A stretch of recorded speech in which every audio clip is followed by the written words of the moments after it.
Don't What's fuck going it. on? You're in limbo.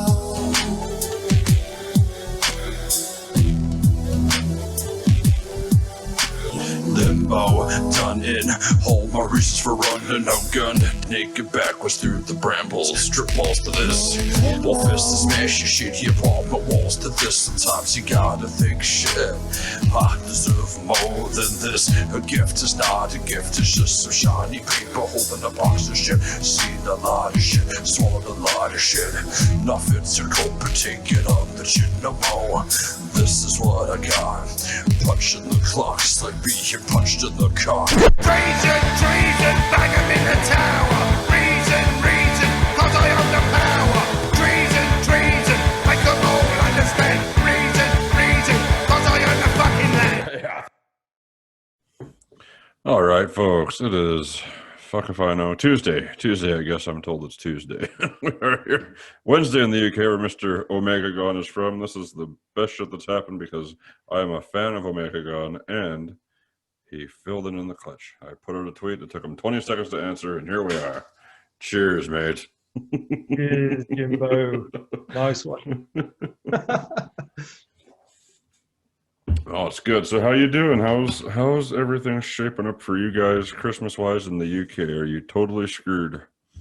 Yeah, we are absolutely mega screwed, Yeah. because all I wanted to do for Christmas was have my cousin and her son come to visit us, and uncle and my aunt, but because of the fucking lockdown and everything, they can't come.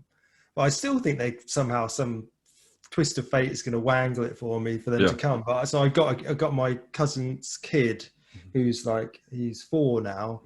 I got him a Christmas book that I wanted to get him for his birthday last year. I got him a synth as well to get him to synthwave, but I got him this Christmas book called Poo in the Zoo. So like, as the tension builds as the animals keep eating poo, no, not eating poo, they keep eating shit. They keep eating loads of food and shitting all over the zoo, and there's a bloke trying to, and the way the guy words it is like, oh no, the lizards has just done a massive poo on the next page. I know my cousin and her kid will love it. I thought Uncle Sam can read that with him. Oh, that's hilarious. That's great. I love that. That's all good. That's funny. That's so funny. Well, I first ran into you back when this whole fucking thing began with the pandemic, when we did that Synthwave All-Stars, We Are the Champions thing that M put together, right? Oh yeah, that's where I saw you first. I was like, that's when I remember seeing you first then as well, and I thought, who's this cool guy with the deep voice and the massive Viking beard? I thought, that dude with the beard and the fucking toilet paper rolls is my hero. I don't give a shit. I'll meet him one day, and here we are. So, here we are. So what are you working on, my friend? What do you got project wise you're doing? I know you did your Christmas tunes; those were fucking awesome. Well, thanks. That's actually really old. That's one of my oldest ones, the Christmas one, because I'll just tell you how that came about. It was like, I think it was 2 Christmases ago, so 2018, Christmas of 2018, and there's a guy called Mike Mendoza who runs Retro Promenade, it's called, and he said to me on a message, he's friends with Andy Larson, Beyond Synth, and he sent me a message saying, would you fancy doing a Christmas tune? And I thought, do I really want to do a Christmas tune? And I thought, yeah, no, actually, I will do it. Like, don't want to throw away an opportunity. What kind of Christmas tune could I do? Yeah. And I just thought, I don't want to do like a shitty Christmas tune, like all the shit they force feed us every year. Like, yeah, that's right. This Christmas, I gave you my heart, and I'm not into all that shit. So I thought it's going to be like happiness and misery at the same time. And then so it's like all happy, din, din, din, din, din, and then it's like misery in the middle, like everything. Much like Christmas, yeah. It's like this Christmas where my family can't come and see us. Yeah, no, I'm just kidding. That'd be great this Christmas. Yeah, my projects though. So I've got Cynthia, which the funny thing about this is that you'll think this is funny probably. Like on my Instagram, I advertised Cynthia coming out in summer 2020 with the intro music for this, and it sounded pretty good. And I had I took some excerpts of I don't know if you know the film Lethal Weapon with Mel Gibson. 100%, yeah. So I took the bit this was when coronavirus was like in mid swing, you know, the first swing in the UK. Yeah. And so I had like imagery of the angel Faith. She's not an angel, but she appears as an angel in Far Cry 5, taking the guys, and they all jump to their deaths with Faith. And so, like, as they go to the edge, I have Mel Gibson go, "Do you really want to jump? Do you want to?" And then like, and then they just go, "Ah!" And then he goes, "Oh shit." About my album, my second album coming out, and then it didn't come out in 2020, and I was like freaking out, thinking, "Oh god," because I felt blocked. Yeah. I felt like I don't know what the hell I'm going to do. Yeah. You know, but I'm much more confident now. It's like solid. I've got the cover done, like proper cover. It cost me like a bunch of money, like to get it done properly, but it's really good. I thought it would be worth it, so I want to put it on I want to put this one on hard copy CD. You know? So it's like, but I've got I know pretty much what all the tracks are, and they're all pretty much done, but like I've got the first 5 like solid, and I've just got to like make the other 5 solid within the next 3 months. And I said on a second message to whoever the fuck follows me, like I've got a handful of people, you know, I said it'll be out in the first quarter of 2020, like, and then I was like, hopefully, who knows? I think it will be. Nice. That's awesome. Well, good for you. Do you still like CDs and records and fucking all that shit? Because so many people are so digital, right? So many people seem to be like religiously digital now. But I love the physical media myself. I love the physical media, but I haven't actually got a lot of it myself. Yeah. But I do love it. And if I had like loads of money to burn, I'd be the kind of guy who has like a big record collection. I'd love to collect records and stuff like that, and have a big old record collection and a proper vinyl and everything, and a tape deck and all that. Yeah. But I mean, I'm guilty of just having like a bunch of ripped albums on my hard drive. I do buy albums on Bandcamp as well.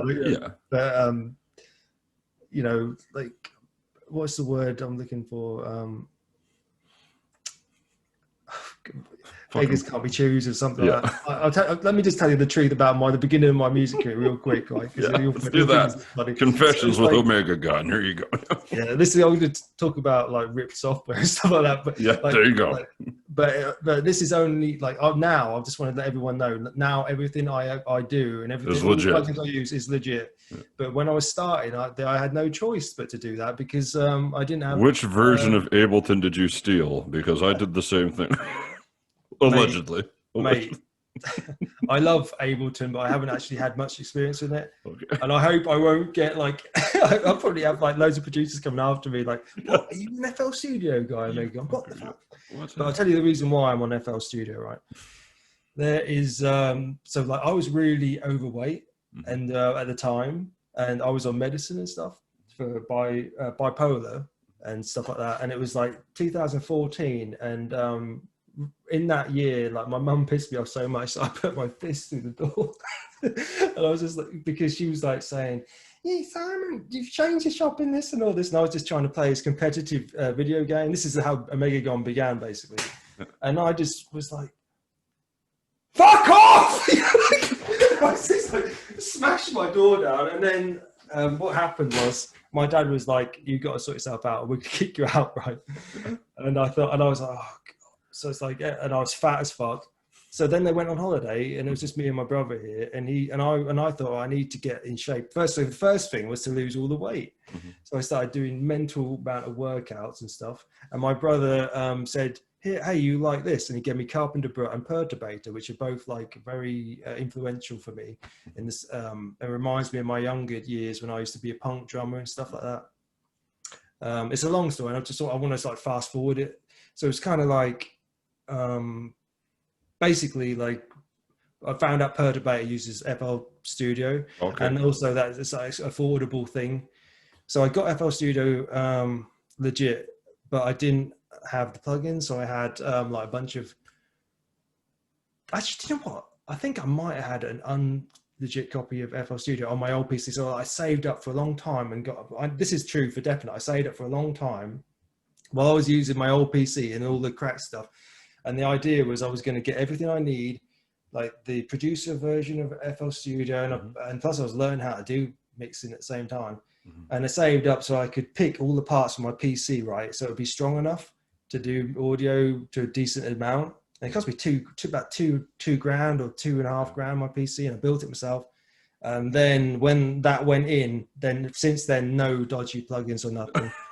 And I had to go back to all my mixes and take all the plugins off and remix them all because I couldn't use any of the expensive plugins. Yeah. So it's real nightmare. That's awesome. Fuck, that's funny.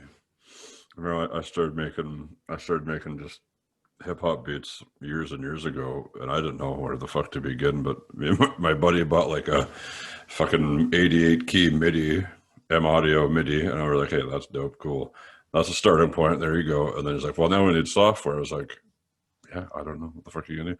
It was just fucking cracked version of Ableton 7 or some shit like that at the time. It's legit now. I got the legit shit now. But at the time, for all, I think everybody started by ripping shit off. And if you didn't, you're a fucking liar. You had to try the shit out to see if you were any good at it, right? That's what I think. I think it's fine. If it's there for the taking, it's there. And if they didn't want you to have it, it wouldn't be there. Exactly. Like the universe just laid it out for me. And I just said, look, go for it. Is it wrong? It's here. You know, you got to do what you got to do in this world, in this life. Otherwise, you ain't going to get anywhere, you know? So That's right. If you have to start off ripping stuff off, then start off ripping stuff off. Yeah, but like you said, that's what applies to everybody. If you got to rip shit off, it's fine. But, you know, do some good shit along the way. Once you get to the point where you can do it for real, then do it for real. Yeah. But start by ripping shit off. That's fine. And you know, I didn't even want to do. I didn't even want to. Like, it felt a bit. You know, it didn't feel good to rip it off. But at the same time, it was like, well, what else am I doing? I'm going to learn if I can't. I haven't got any tools to use. Well, it's hard to just like, because everything's so fucking expensive in the world as it is. That software for FL, I believe, is like $300 or something, like $300 or $400. Yeah.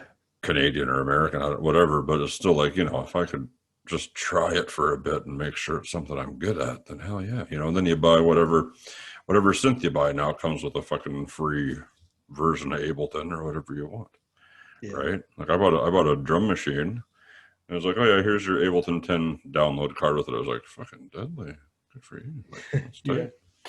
That's tight as hell. By the way, Jimbo, let me tell you how I found out about your show. How's it was that? like the first time. It was after the first time Jeff had me on, or maybe it was Judge played. I think Judge played one of my songs, but Jeff around the same time, one of them, and led me to the YouTube channel. And then I saw. I don't want to get her name wrong, but I probably it was Nicolette Winters. Yeah. You know, I think that's what her name is. Yeah. I watched your interview with Nicolette Winters, and I thought that was really cool. So, you know, like on YouTube, there's the bell icon where I click the bell. So I thought I'll check out some more interviews. I'm so sorry about that because I fucking upload every night. So you're gonna just be like, "Fuck this guy." No, man. Like I put the bell on loads of videos. Like I just get swamped with shit.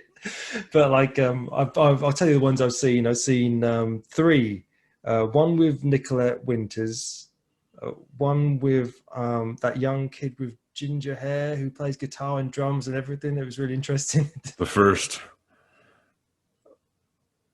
Oh, what's his name? No, was it? It's a really young kid. Who Yeah, it was AP Tobler. Yes, that's it. I saw that, and that was great. And I saw the other one I saw was Artemis Arrow. Nice. As well. That was really great as well. Yeah. That was her first interview. And I'm gonna do me and her are working on a song together right now, so that'll be fun. I saw in Twitter, and I put a heart on it, and I was like, I'm looking forward to this because I really am. I'd love to. I can't wait to see what the hell that's going to be like. It's going to be good. Yeah, I demoed it. I demoed it the other day. I did some vocals on it. Sounds fucking pretty good. Sweet. So I was pretty happy with myself, and I rarely am, so it'll be good. And the first song I heard of yours was Dark Matter Will Flow, and it was I was interested after we did the We Are the Champions, my friends. I was like checking people out from the from Who Done It, you know how you do. So who are these people? We just did this one. I didn't know anyone except for Neon and Pike. Yeah. And I knew Melody and Sapphire as well, but I didn't know really anyone else. Yeah. And I really liked what Jeff did and what you brought to the table. I like what everybody did, really. That was fun.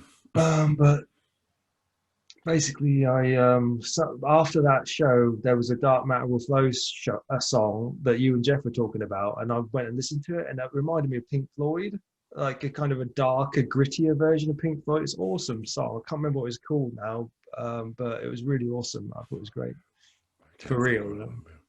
The lyrics are really deep for it as well, I thought. I appreciate that. I appreciate that, man. Yeah, it's fun. I don't even know. Like, I think that just came because I'd always see Jeff on Twitter, and I loved his music he was making. So I just fucking hit him up one day, and I was like, hey, I'm also making music, and if you want to do something for fun sometime, let me know. Yeah. And he actually said yes. So when we first started Dark Marble Flow, it was just me and him, and we did 10 songs in 14 days. It was fucking crazy for us. It's slowed down significantly since then, but like when we first started, that was huge. And now we've got the Hikikomori Pact and the 0 Point projects with us, so that makes up the whole group. So that's fun, man. It's crazy what you can do with the fucking internet. Yeah, like I feel like I'm notoriously slow in the past, but oh god, there's a bug that's just hobbled in. Yeah, like I've been notoriously slow, and I think the reason was because I was kind of learning how to mix, and so like every now and then I'd be stumped on something and I couldn't get the synths to mix, and like on Netherrealm, like the whole thing was a 3-year slog basically to get it like that. But that's a good fucking album. You did all the mixing on that yourself? Yeah, I did everything myself, but That's but I had to, when that album began, I was a beginner. I've got a version of Forces of Darkness that sounds like dog shit. And I made a funny Christmas video that I'm notorious in the family for filming everything at Christmas, and then I piece it together and make everyone look like twats, basically. And then I put my music on it and stuff, but I make everyone watch it at Christmas time, and everyone, is laughing in the family normally because I just like overdo it and that, I had my mum coming in through the door and then lightning coming down, like making it to a horror film. I hope you ever see this interview, she'll probably be like, fucking hell, Simon, what are you doing on? You asshole. Yeah. She will never find it, but She'll never find it. We'll I can't even find oh god, shut up, Simon. Just in case, I love you, Mum, if you watch this, all right. There you go. I got upset one time because I was talking about like my opinions of the mental hospital I was in and stuff, and she was like, you shouldn't have that. Oh shit. Anyway, I blame it on the alcohol. That's that's fine. That's probably a safe bet. So yeah, I just make it entertaining Christmas video, but like at the end of the Christmas video was Forces of Darkness. This was like probably 2015 Christmas music video, because Forces of Darkness is one of my oldest tracks. Yeah. And I thought I'd never get it good enough to put on the album. And there's even like a mastered version. It's completely different, but like before Everyone was going to release, like my dad was like, Forces of Darkness is one of your best tracks, you need to put that on the album. And that's how I thought the only way I can do it is to go back and remix it, and I didn't want to touch it because with a barge pole I was sick to death of that song. By that point I was like, oh no, not that again, because all the synths in it are really harsh and loud, and it's like when you're a beginner you're like focusing in on the bass and it's like this growling and it's like, oh god, and you're trying to make it fit with everything. Oh man. And like focusing on the snare, why isn't my snare coming through and all that? Now I know how to do all that stuff, easy peasy. But like back then, it was like, I don't know what the fuck. How do I? Yeah, looking up tutorials and shit. Yeah, that's awesome. Well, fuck that. You did good work on Ether Realm, because that. Wow. Thanks, mate. It's fucking. It's clear. It cuts right through. Yeah, it's fucking good. It's damn good. Thanks. Yeah, dude. I wasn't gonna. I was really, because one of my things is like I haven't got it so much now, but like when I did have it, like carried on as like a bit of perfectionist in me, where like I was everything has to be like up to my standard or my self standard, and I don't want to put anything out if it's not. But like I've been sort of feeling like I need to that I'm letting that go. So that now like I'm learning with the second album like how to push forward quicker and just get stuff out, not dwell so much. Yeah, I need to move faster, and then I was, and thank God it's like it's easier to move faster now for me, so I'm getting there. So just sitting there fucking agonizing over every little detail, right? And Yeah, like, that was my that takes the fun out of it, doesn't it? Yeah, it Sometimes. does. I mean, like, yeah, no, it definitely does. It definitely does, because you know you got a great track, but then if you just keep on like trying to make it better and better, and then you end up like, I've had nights, mate, where I've like I've gone to a mix I didn't really want to touch with a barge pole and spent all night mixing it. And then in the morning, because my ears are so fatigued, I wake up in the morning thinking, "Oh, thank God I've got a fucking track done." Now, this has happened to me like multiple times. I put the tracks together side by side, and the old version sounds loads clearer and better. And I'm The like, other one. your ears are fucked. You can't make decisions. I've learned that lesson now, but like, I didn't know what I was doing, you know. So I would get, my ears would get fatigued. As soon as your ears are fatigued, you just need to get the fuck away from your tracks. Oh, That's my advice to everybody: just get the hell away from it. Yeah. Just Because leave it always alone. Yeah. That's good advice. That's good advice. So then how long have you been doing this for? Is it like 2 years? Or what? So Longer than that. no, well, it's like the story that so like the electronic music is from end of 2014. I was just sort of getting into the idea, because I was doing the working out, and my brother gave me the synthwave stuff, and then I got the cracked FL Studio in 2015, and then 2016 I got the real stuff and saved up the money in the, you know, between that period, and then mid 2016 I got the computer, the power computer I got here now, and then Ether Realm was 2019. Right. So I was building the bones all the way along. All the way along. For it, you know. Yeah, that's awesome. But before that, my roots actually go way back. I had a stint where, like, so basically, if you could picture it like this, when I was young, I was like in punk bands and stuff, and I was in a grunge band after they put me in hospital. Yeah. I was actually at music college learning how to do all this stuff, but I don't remember any of it because I was just there to play drums and guitar in a punk band. And then basically one day, I was really going off my nut at school, and I was doing lots of drugs and stuff. And basically, like, I was coming down. Let's give you an example how crazy it was. Well, my mates were walking back from Norwich City, and our college was sort of here. And there was this. It was in the hooker region of Norwich, like where all the prostitutes were as well. It was crazy, like having the college right in the middle of like the red light district of Norwich. Anyway, I was used to skateboard around Norwich, and there's a big hill that led down this hooker road down into where the music studio was, and my mates were walking along here. I was probably stoned off by tits. I come bombing down this hill on my skateboard, and there's a car's coming this way, and I literally like went like this, and they just missed me. And my mates were like, "Oh fuck, you go!" And then the school, not school, it was like college. So they took me up to the office, and they said, "Simon, we're worried about you," and that. And I said, "Look, I can write a hit song on my guitar in 5 minutes, mate. You ain't got nothing to worry about me." So like he said, "Okay, you write me a hit song, right? And I'll just be right back." So I was like sitting there, and I was writing the lyrics and everything.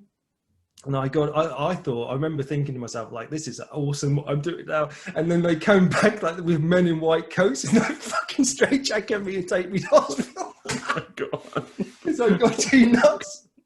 And that's how I ended up in hospital. When I was like, somewhere around 20, I think I was like, it was around, 2001, so 21 or 20, I got out. And then they put me on drugs.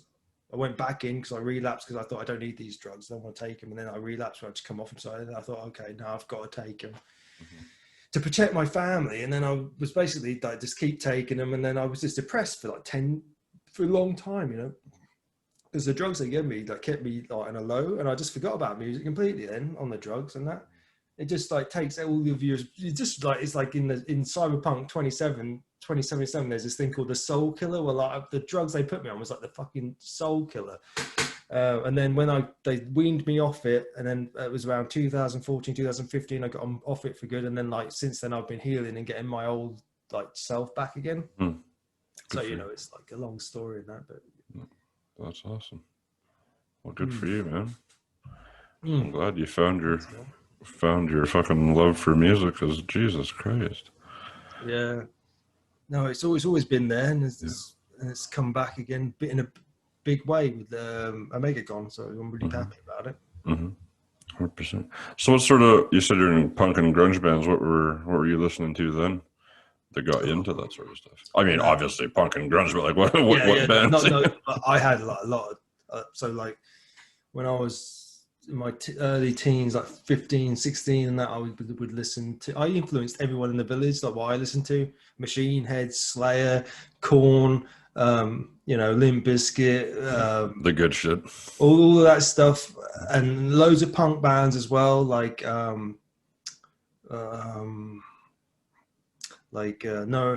and Lagwagon and Strung Out and bands like that, and Big Wig. What else? Grunge bands, so Soundgarden, Nirvana,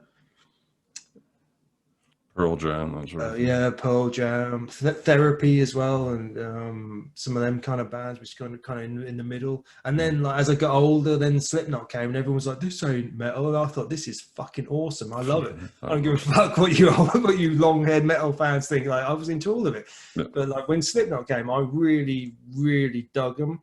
I dug all that stuff. I really was into, when I was in the mental hospital, I used to play Slipknot and what are they called? Spine Shank was one of my favorites as well. Fucking right. And pretty, you know, I liked in the UK. There's a really dark one that my brother was into. He was into like really dark gothic metal, and I liked. So every time I was in the car, we always had to listen to my brother's two favorite artists. No, he had three favorite artists. It was my brother always played in the car: Fear Factory, Typo Negative, and My Dying Bride, and it was always them three bands every time. But I dug their bands. You know, Fear Factory I love. Typo Negative I was good with. My Dying Bride I'm pretty good with. Yeah, but it's almost like too morose for me. But Slipknot's one of my favorite bands. At least when they first came out, they were. Yeah. And you know, up to anything past Subliminal Verses was a piece of shit. But Iowa was great, and their stuff was fucking phenomenal. Yeah. Other than that, and Subliminal for me, Verses basically, like I only made it as far as the first two. Yeah. But my favorite tracks were I love People Equal Shit. It's probably my favorite Slipknot song. I love that. There's the best gig the best live energy on YouTube. Or ever is there's a video on YouTube where the energy is just mental playing People Equal Shit. I just love it. Have you ever seen them live? No, I wish I had. I saw them one time, only once. Yeah, how was it? Oh my god, dude! I bet it was a brilliant. Just like the fucking YouTube videos, it was insane. I remember I drank a shitload of booze before I went. We got in the mosh pit, we're just beating the fuck out of each other. Then Slipknot came in. It was Slipknot, Unearth, and Killswitch Engage on the bill, and that was insane. And then I remember Corey came on stage, and he was looking at all the people that they didn't like this big fucking arena, and they had the floor was open. We got floor seats, general admission, and then there's still people up in the stands and shit. And he's just looking around, and there's a bunch of room on the floor. He's like, "Well, what are you waiting for? Get the fuck down here." So all these people just rushing over this fucking over the guardrails and crap, and security and then and then he even says, he's like, "Don't try to stop them. They're not going to be stopped." So the security just moved out of the way type thing. And then they just packed the fucking floor, and it was awesome. It was really good. They did that thing and spit it out where it makes everybody jump up. That was cool. That was fun. I love that. Of all the metal bands, I think he's got the most command of the audience. Him and then the singer from that I know of. I'm sure there's bands. I know there's a guy who parts the audience and has them do a death wall or something. Lamb of God, Randy Blythe or Lamb of God. Yeah. But the ones that I know of who do it is it's like Corey from Slipknot and the Slayer guitar bassist has got quite a good command of the audience, hasn't he? Yeah, he does. Yeah. Well, I know if he says do something, they're gonna do it. Go kill that guy. You got it. Yeah, I was like, oh shit. That's hilarious. Yeah, it is hilarious. Yeah, when I'll tell you a quick story. When I was 15, my dad got us tickets for Donington in England, 95, where it was going to be Metallica, Slayer, Machine Head. I don't know if Slipknot were there. Probably, I don't know about that. I don't think so. No, I don't think so. No, they weren't quite around yet, I don't think. But yeah, they weren't around. But it was definitely. I Therapy, Metallica, and Slayer definitely, and Skid Row. Those four are definitely there. Skid Row even. And so, but the thing is, my dad was only interested in Metallica, and he was like, "Don't worry, we can leave late, and we'll still get there in time." Like, and I was like, "No, we need to leave fucking early so we can get there for Slayer." And Slayer. I want to get there for Slayer, you know. So I was like getting grumpy on the way there. I remember, like, because we got there. And we missed Slayer. We got there in time for Metallica and Therapy, the last two acts, I think. So I was grateful to be there now, but like I would have loved to have been there in time for Slayer, to be honest. To see the whole, even Skid Row would have been good to see. Like, yeah, man. I like them. That's cool. Have a done one of these. I'm trying out this new IPA called Clairvoyance. Look at the cans; they're pretty. Look at that. That's fucking sweet. Yeah. Sure. If you guys want a sponsorship deal, you talk to me. That's fucking tight. That's good. No sponsorship with Omegagon. I'm just like, this is just real talk, real ale. Talk. Actually, it reminds me of the guy who reviewed this and got me to get this. He's called the Real Ale Guide, and on YouTube. And I always like if I'm going to buy something from the supermarket, You'll check him out first and see what he's got. Because I think I have similar tastes to him. It seems like every time he's said, he gets it and he has a whiff of it and then he takes a drink. And if he really likes it, he goes, Stone the Crows, that's a good IPA. And when he had this one, he said, I was on Morrison's because my dad said, what do you want for Christmas to drink? And I said, because I've lived with my folks, I'm like in the middle of nowhere, basically, in the countryside. And I said, let me have a think about it. I'll go and have a look and see what Morrison's have got, you know. And I found this one. I thought, well, the can for that is really good. And I've had Magic Rock before, one called Cannonball, but they didn't have it anymore. But they had this one called Clairvoyance. And I said, this is quite strong as well. What is it? 7.2. 7.2. My dad. But they were £3 each. So like, it's really expensive. But like, I went on to the Real Ale Guy and he was like, Stone the Crows. This is a fucking amazing IPA. He was like, this is the best IPA. So I just thought, fuck it. I'm just going to see if I can get away with getting these Clairvoyance. So I said to I just put on the shopping list Clairvoyance ×8 in capital letters and put a box around it. ×8. Yeah. My dad was like, that's fucking expensive for one can. They're not even 500 mils. I said, then they're close to a pint at 40 mils. He was like, fuck, because my dad normally like just has the cheap stuff. He's not interested in it. Not the expensive shit, yeah. There you go. ×8. Yeah, that's funny. But I love it. And I'm glad that he got them for me. Like, this is my fourth one tonight, but like they're really potent. There you go. That's you're halfway there, bud. That's good. That's amazing. That's so funny. Fuck yeah. I'm glad I come across your tweet because I wanted to come in. As soon as I started seeing your show podcast, I thought it'd be cool to go and talk to Jimbo on his show at some point. So I'm glad we're doing it. Yeah, it's fun. That's awesome. That's good. We'll have to do it again sometime too when we have more time. Yeah, absolutely, man. But yeah, that's cool. Well, if you wanna promote anything for the last couple of minutes here, dude, go for it. Where we can find your album, any merch, anything like that.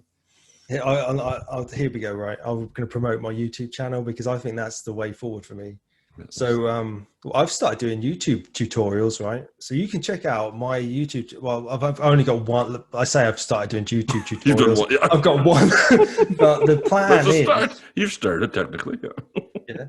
The plan is though, like we'll roll out more YouTube tutorials. So if you want to struggle less, if you're in the position that Omegagon was in, excuse me, Jesus Christ. Oh boy. There you go. If you're in the position that I was in, like, and you've got a dodgy copy of this or that, and you're trying to figure out how to operate, and you don't know what mono means or stereo, you don't know what anything is, you don't know what a limiter does or whatever, pop over to Omegagon YouTube channel. You can check out my cool music videos and that. Cynthia will be on there when it comes out, and you can also check out my tutorials, and I'm planning on doing like reviews of my favorite synths, plugins, and teaching the ways of Omegagon. It ain't going to be normal ways of doing things. It's going to be my own ways, which I've figured out myself. So it's going to be like totally different than anyone else's shit. And also check out Cynthia as well when it comes out, which first quarter of 2021, hopefully. Awesome. And I just want to say thanks, Jimbo, for having me on. You got it, man. It's a pleasure. It's all good. We'll get you back when Cynthia drops for sure. Yeah, man. That'd be cool. Let's do it. All right, buddy. Well, you guys have happy holidays. Stay safe and all that business over there. Yeah, man. It was a pleasure. Merry Christmas. Yeah, And Happy New Year to you, and wish you all the best, right? I appreciate it, dude. We'll talk to you cheers, soon. mate. Take Bye. care.